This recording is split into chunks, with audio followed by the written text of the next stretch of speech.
नमस्कार दोस्तों, आपका दोस्त देशराज बिरथल आज एक और नई जानकारी के साथ आपके सामने हाजिर हुए हैं। आज हम बात करने वाले हैं दोस्तों, जो फरवरी के अंदर सब्जियां लगाई जाती हैं उसके बारे में। क्योंकि जो नवंबर दिसंबर जनवरी के अंदर जो भी सब्जियां लगती हैं उनके अंदर कॉस्टिंग ज़्यादा आती है। वो वही किसान भाई लगा पाते हैं जिनके पास लो टनल का पैसा होता है, नेट हाउस होता है, पोली हाउस होता है, तो वो उस टाइम पे अपना सीड ग्रो कर सकते हैं। क्योंकि उस टाइम पे टेम्परेचर लो होता है। अभी फरवरी का फर्स्ट वीक है, तो क्या होता है कि फर्स्ट वीक के अंदर आहिस्ता आहिस्ता टेम्परेचर बढ़ता है और सब्जियों के जर्मिनेशन के लिए जो टेम्परेचर ज़रूरी होता है वो आने वाला है। तो जो हमारे ज़्यादातर किसान भाई रह चुके हैं जो अब सब्जी लगाएंगे, कौन सी सब्जी लगाने हैं, इस वीडियो के अंदर हम 6 से 7 सब्जियों की चर्चा करेंगे। और उन सब्जियों को आपको कितना रेट मिलेगा, कैसे रेट मिलेगा और कहाँ कौन सा बीज लेना है, कैसे लगानी है, सारे तौर तरीके हम लोग इस वीडियो के अंदर सीखेंगे। तो किसान साथियों, वीडियो स्टार्ट करने से पहले हम करेंगे आपसे रिक्वेस्ट, कृपया करके आप चैनल को सब्सक्राइब करें, वीडियो को लाइक करें एंड शेयर करें। क्योंकि आने वाली वीडियो आपको आप तक पहुंचती रहे और अच्छी जानकारी आपको मिलती रहे। ठीक है किसान भाई, वीडियो स्टार्ट करते हैं। 6 से 7 सब्जियों के बारे में चर्चा करेंगे। पहली सब्जी होगी हमारी कौन सी? मिर्च की खेती। मिर्च की खेती किसान साथियों आपको करनी है। उससे पहले मैं बता देता हूँ, सब्जी स्टार्ट करने से पहले, कि आपको खेत की तैयारी कैसे करनी है। आप कोई भी सब्जी लगाएं, खेत की तैयारी एक महत्वपूर्ण रोल अदा करती है। आने वाले रोगों से बचाने के लिए हमें पहले ही प्रिकॉशन के तौर पे हमें कुछ चीज़ें देनी होती हैं जिससे हम रोगों से बच सकते हैं। क्योंकि रोग आने के बाद अगर आप इलाज करोगे, सब्जी की जो उम्र होती है कोई भी पौधे की या किसी भी चीज़ की, अगर हम उसको बीमारी ठीक करने में ही वेस्ट कर देंगे तो कब तो वो फ्रूटिंग देगी, कब हमें फ्लावरिंग देगी, कब क्या होगा। ठीक है, तो हमें कुछ तौर तरीके पहले ही अपना लेने चाहिए जिससे हमारा पौधा मजबूत रहे। हमें ऐसे ही नहीं कि बीज डाल दिया और सब्जी हो गई, नो, ऐसे नहीं करना। किसान साथियों, पहले हमें क्या करना है, खेत की अच्छी तरह 2 से 3 बार जुताई करनी है। उसके बाद में हमें उसके अंदर पाटा लगा के और फिर उसके अंदर गोबर की खाद 10 ट्राली पर एकड़ के हिसाब से, अगर आपके पास अवेलेबल है 10 ट्राली, 8 ट्राली, 5 ट्राली आप डाल सकते हो। अगर आपके पास नहीं है तो आप वर्मी कंपोस्ट लेके आप डाल सकते हो। वर्मी कंपोस्ट के साथ में आपको ट्राइकोडर्मा, सूडोमोनास, ये जो एनपीके कंसोर्टिया और एनपीके जो बैक्टीरिया होते हैं, साथ में आप वेस्ट डिकम्पोजर से बनाई हुई खाती, ये चीज़ें आप डाल लो। क्योंकि ये हमें आने वाले रोग होते हैं उनसे पहले ही बचा देते हैं। और बहुत सारा पैसा हमारा सब्जियों के अंदर, किसान भाइयों का, बीमारियों के अंदर खर्च हो जाता है। क्योंकि हम खर्च इतना कर देते हैं और फिर वो प्रोडक्शन आती है, रेट डाउन मिलता है, तो किसान को नुकसान बहुत बड़ा होता है। आप हिसाब लगाना, हमारा बीमारियों पे सबसे ज़्यादा खर्च होता है। अगर हम उन बीमारियों से चौथे हिस्से का खर्चा पहले कर देंगे तो हमें इन बीमारियों से बहुत बड़ा मतलब नुकसान होने से हम लोग बच सकते हैं। ठीक है, तो किसान भाइयों, गोबर की खाद डाल दी हम लोगों ने, जुताई कर दी अच्छी वाली, और साथ में क्या किया हम लोगों ने, trichoderma, pseudomonas, waste decomposer, NPK bacteria, PSB bacteria, ये पहले ही रेडी करके रखो जब भी आपको सब्जी लगानी है, और उसके अंदर आप डाल दीजिए लास्ट जुताई से पहले। ठीक है, अब तो हो गया हमारा ये कंप्लीट प्रोसेस जो हमें देसी तरीके से हम लोग करते हैं। अगर कोई रासायनिक करता है उसके लिए आप बेसल डोज तैयार कर सकते हो। बेड के द्वारा अगर आपको बेड पे लगानी है सब्जी तो बेसल डोज बेड के ऊपर डाल लो। जो भी आप डीएपी डालते हो, यूरिया डालते हो, पोटास डालते हो, एसएसपी डालते हो, मैग्नीशियम डालते हो, जिंक डालते हो, जो भी है आपको अपना जिस हिसाब से आप लोग रेसो डालते हो, बेसल डोज पहले। लेकिन देसी तरीके से आप करोगे तो आपका खर्चा भी कम आएगा और आपके साथ में ज़मीन भी बच जाएगी। ये बहुत बड़ी बात है। हमें इस ज़मीन को संभाल के रखना है, क्योंकि यही हमें कमा के देती हैं। तो किसान साथियों, अब ज़्यादा टाइम ना लेते हुए हम लोग स्टार्ट करते हैं सब्जियों से। पहली सब्जी हमारी मिर्च की खेती। मिर्च बहुत ही अच्छी फसल है किसान भाइयों के लिए, क्योंकि ये कम से कम रेट से हाई रेट देती है। कई बार तो 100 रुपये किलो तक मंडी के अंदर बिकती है लास्ट सीज़न में।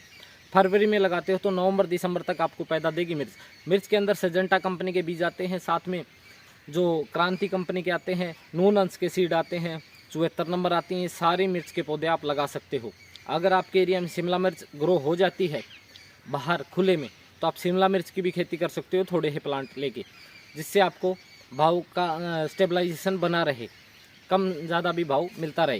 क्योंकि उस मिर्च का भाव डाउन होता है, शिमला मिर्च का तेज़ मिल जाए, तो आप मिर्ची की खेती कर सकते हो। मिर्ची खेती मैं प्रेफर करूँगा, अगर आपको लंबे समय तक फसल चलानी है तो बेड के ऊपर कीजिए, मल्चिंग के साथ कीजिए। ठीक है, उससे क्या होगा, एक तो आपको खरपतवार नियंत्रण का खर्चा बच जाएगा, आपको वीडिसाइड नहीं डालना पड़ेगा, हर्बिसाइड आपको यूज़ नहीं करना पड़ेगा उसके अंदर, ये खर्चा बच जाएगा। और दूसरी बात, जो ज़मीन के द्वारा फंगस पैदा होती है वो बहुत कम पैदा होगी किसान साथियों। अभी फरवरी के अंदर आप मल्चिंग लगा सकते हो, आपको दिक्कत भी नहीं हो, क्योंकि मार्च अप्रैल में अगर आप उनकी बुआई करोगे तो क्या होगी कि मल्चिंग गर्म हो जाएगी और साइड से हवा पास होती है होल के, तो पौधा डैमेज हो जाता है। वहाँ पे क्या होता है 50-50 का रेशो आ जाता है। वहाँ पे हमें कप जुगाड़ जो मैंने वीडियो बनाई थी वो इस्तेमाल करना पड़ता है किसान साथियों।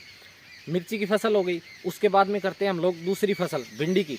भिंडी की दोस्तों इस टाइम पे हमें क्या करना है कि गहरी बिजाई करनी है, क्योंकि ये बाद में टेम्परेचर इंक्रीज होगा तो भिंडी अपने आप आपस में ढक लेगी ज़मीन को, जिससे हमें पानी की आवश्यकता कम पड़ेगी। अगर हमने चौड़ी बिजाई कर दी जो बरसात के सीज़न में होती है वो नहीं करनी, हमें अच्छी क्वालिटी का बीज लेके हम भिंडी की खेत, उसके लिए खेत की तैयारी सेम रहेगी। प्लस बीज को उपचार करना कभी मत भूलें, क्योंकि बहुत सारी फंगस पैदा हो जाती हैं जो बीज के उपचार न करोगे तो। कुछ किसान भाई सोचते हैं कि उपचार वो आता है, लेकिन आपकी ज़मीन के हिसाब से नहीं आता। वो इस ज़मीन में कौन सी बीमारी है आपके यहाँ पे, क्या पता नीमाटोड हो, तो नीमाटोड के लिए आप ट्राइकोडर्मा डालो और साथ में बीज को उपचार करो ट्राइकोडर्मा से। उससे क्या होगा, आपकी फसल बच जाएगी। वो तो ट्राइकोडर्मा से उपचार नहीं करके देंगे आपको, वो तो इतनी दवाई लगाते हैं जिससे बीज बच जाए ख़राब होने से, डैमेज हो जाने से। जैसे घुन नहीं लगता गेहूँ के अंदर, वो ना लगे, बस उतना ही करके देंगे आपको, ज़्यादा नहीं करके देंगे कंपनी वाले। ठीक है, भिंडी की फसल कर सकते हो। उसके बाद में आती है हम लोग तीसरी फसल, बहुत ही अच्छी फसल है किसान साथियों, रफ एंड टफ गंवार फली की फसल। अगर आप गंवार फली की अभी बिजाई करते हैं तो आपको अच्छा रेट मिलता है, लगभग ये 40 से 50 रुपये के जी जाती है, लंबे टाइम तक चलती। सबसे कम खर्चा होता है गंवार फली की फसल के अंदर, सबसे कम, और सबसे सस्ता बीज आता है इसका, सबसे कम खर्चा। नीचे खाद भी नहीं देनी होती इसके अंदर, सिर्फ गोबर की खाद दे दो आपका काम चल जाएगा, और सबसे अच्छा प्रॉफिट, और लंबे टाइम तक चलती है। बीमारियां भी कम आती है, बस 1-2 बीमारी आती है, वो आहिस्ता आहिस्ता नॉर्मल स्प्रे से कंट्रोल हो जाती हैं। ठीक है, आगे वाली सब्जी हम लोग बात करते हैं। 4 नंबर की सब्जी बेल वाली से स्टार्ट करते हैं। पहली सब्जी हमारी करेला, करेले की खेती कर सकते हो। अब भी आप बगैर मल्चिंग के नीचे कर सकते हो। अगर मल्चिंग लगाते हो लंबे टाइम तक फसल लेने, आपको फिर बताता हूँ आप, तो आपको ऊपर जाल बना के डालना पड़ेगा, जिससे आपकी सब्जी जो बेल है ज़मीन में टच ना हो और फंगस के कारण ख़राब न हो। ठीक है, बेलों के अंदर सबसे ज़्यादा नीमाटोड आता है, उसके लिए आपको पहले ही भी ट्राइकोडर्मा या फिर आप कोई भी रासायनिक खाद डालते हो, जैसे कार्बोफ्यूरान हो गई, फिप्रोनिल हो गई, ये पहले ही अपना प्रिकॉशन कर लेना। रासायनिक करते हो तो, अगर ऑर्गेनिक करते हो या फिर सेमी ऑर्गेनिक करते हो, कैटेगरी होती है इसके अंदर भी, कुछ लोग ऑर्गेनिक करते हैं, कुछ लोग सेमी ऑर्गेनिक करते हैं, कुछ लोग करते हैं रासायनिक। तो आप अपने हिसाब से अपनी खेती को ढाल सकते हो और अपने हिसाब से दवाई डाल सकते हो पहले ही। बस प्रिकॉशन शब्द, इसको आप ध्यान रखना, पहले ही हमें बीमारियों का इलाज करके रखना ताकि हम बड़े नुकसान से बच सकें। ठीक है, करेला की खेती। उसके बाद में हम करेंगे लौकी। लौकी के बीज आप लगाओगे। लौकी की फसल ऐसी है कि अभी जो नवंबर दिसंबर में जनवरी में जो लगी है उसकी आवक अभी फरवरी में स्टार्ट हो जाएगी, लेकिन जब वो ख़त्म होगी तब हमारी घिया चालू हो जाएगी। उस टाइम पे क्या होगा कि घिया मार्केट में कम होती है तो हमें रेट अच्छा मिलता है, और घिया का अगर पर पौधे का प्रोडक्शन देखोगे आप तो अच्छा प्रोडक्शन आता है, क्योंकि केजी के हिसाब से जाता है और ये नहीं पता कितनी घिया लग जाए एक बेल के। ठीक है, अब अगली फसल हमारी तोरई, तोरू की फसल, जो देसी तोरू होती है या फिर गिलगिल तोरू होती है, उसकी भी आप खेती कर सकते हो। सेम प्रोसेस है सभी का। बेड पे लगानी है आपको, अगर लंबे टाइम तक लगानी है तो बेड पे तरककड़ी ले सकते हो आप। ठीक है, उसके बाद में आती है हमारी नेक्स्ट फसल किसान साथियों, तरबूज की।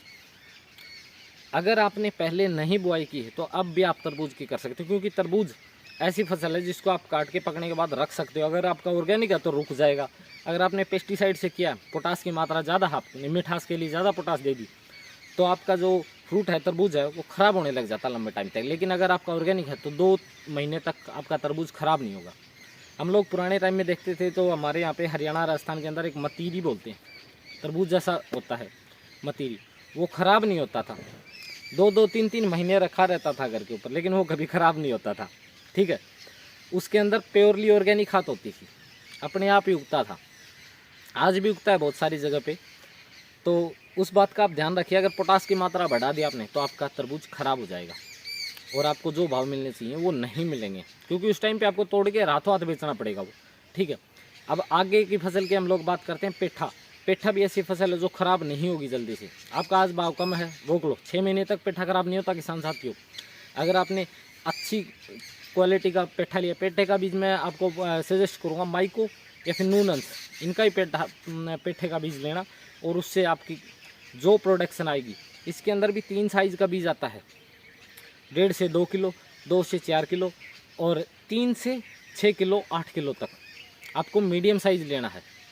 3 से 4 किलो तक का पेठा हो।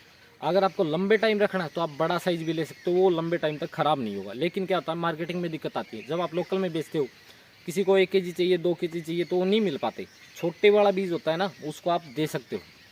तो किसान साथियों, ये थी जानकारी फरवरी में लगाने वाली सब्जियों की। आपको कैसी जानकारी लगी, साथ के साथ मैंने ये भी बता दिया प्रिकॉशन आपको क्या क्या करनी है, कैसे करना है। बीज आपको अच्छी दुकान से GST का बिल लेके ही करना, क्योंकि एक बीज के ऊपर सारा सिस्टम डिपेंड होता है। किसान भाई उसके ऊपर पूरा खर्च कर देता है और फिर वो बीज डुप्लीकेट आ जाए तो सारी मेहनत पे कांटा लग जाता है, और आप बोल नहीं सकते अगर आपके पास बीज नहीं है तो। और बिल है तो आप उसको बोल सकते हो, शिकायत कर सकते हो उसकी कि आपको बीज घटिया दिया गया, आपकी पूरी फसल बर्बाद होगी। ठीक है, तो किसान साथियों, ये वीडियो कैसी लगी आप कृपया करके आप कमेंट में ज़रूर बताइए और अपने साथियों के साथ शेयर करें। धन्यवाद।